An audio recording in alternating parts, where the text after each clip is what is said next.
സിമ്പിളായിട്ടൊരു chicken stew.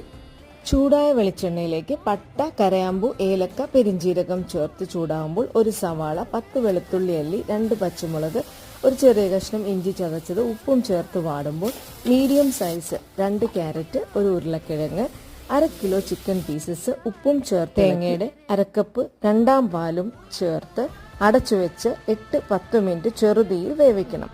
തുറന്ന് തലപ്പാൽ ചേർത്ത് ഇളക്കി തിള വരുമ്പോൾ 1 ടീസ്പൂൺ കുരുമുളക് പൊടി ചേർത്ത് ഇളക്കി പച്ചവേപ്പിലയും ചേർത്ത് ഫ്ലെയിം ഓഫാക്കാം. കാഷ്യൂ കിസ്മസ് ആവശ്യമെങ്കിൽ നെയ്യിൽ വറുത്ത് ചേർക്കാം. ബ്രെഡ്, അപ്പം, ഇടിയപ്പം ഇവയ്ക്കൊക്കെ ഒപ്പം കഴിക്കാവുന്ന ഒരു സിമ്പിളായിട്ട് ഉണ്ടാക്കാൻ പറ്റുന്ന ഒരു ചിക്കൻ സ്റ്റൂ ആണ്. മാക്സിമം ഒരു 20 മിനിറ്റ് ഉണ്ടെങ്കിൽ നമുക്കിത് കംപ്ലീറ്റ് ആയിട്ട് കുക്ക് ചെയ്തെടുക്കാൻ പറ്റും. ഈസിയാണ്, ടേസ്റ്റിയാണ്. അപ്പോൾ എങ്ങനെ ട്രൈ ചെയ്യല്ലേ? Happy cooking with Jini Jolly's.